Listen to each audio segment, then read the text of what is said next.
Hello viewers, আমি doctor প্রদীপ Kumar Bagmara main road, Khulna. আমি বিভিন্ন সময় বিভিন্ন রোগ নিয়ে আলোচনা করে থাকি। আজ আমি আলোচনা করতে চাই টিউমার নিয়ে। টিউমার একটি সেন্সিটিভ আমাদের ডিজিজ। এটি নিয়ে অনেকে অনেক সময় অনেক ধরনের চিন্তা করে থাকেন, ভয় পেয়ে থাকেন। আসলে ভয় পাওয়ার কিছু নয়।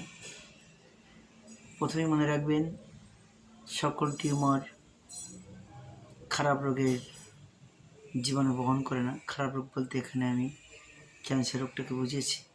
কারণ প্রতিনিয়ত এমনভাবে বহু লোকেরা আমার কাছে আসেন, বিভিন্ন বিষয়ে পরামর্শ নেন এবং আমরা ব্যবস্থা দিয়ে থাকি। আসলে প্রত্যেকে বলে থাকেন যে আসলে আমার এই টিউমার থেকে ক্যান্সার হয়েছে কি না কি বৃত্তান্ত।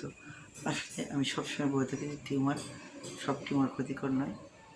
আর আরেক শ্রেণীর অর্বুদ আছে, মাংসের পেশিতে বৃদ্ধি থাকে, যেগুলোকে আমরা সিস্ট বা অন্য কিছু বলে থাকি। তো টিউমার নিয়ে আমি কথা বলি।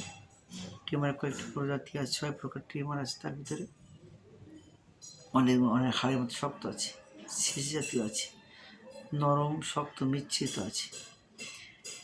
এরকম ধরনের টিউমার আমাদের মানব দেহে হয়ে থাকতে পারে। এটি কোষের সংকুচিত হয়ে যাওয়া অথবা নার্ভের সংকুচিত হওয়ার ফলে এটা হয়ে থাকে।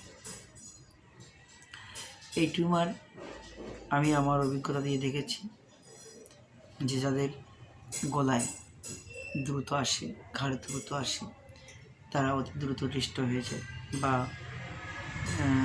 পেটের ভিতরে বা অন্যান্য অর্গানগুলো, সেন্সিটিভ অর্গানগুলো যদি হয়। কিন্তু এই টিউমার নিয়ে বহু মানুষ বহুদিন যাবৎ সুস্থ জীবনযাপন করছে, কোনো সমস্যাই হয় না। আসলে সব টিউমারই ক্ষতিকর নয়।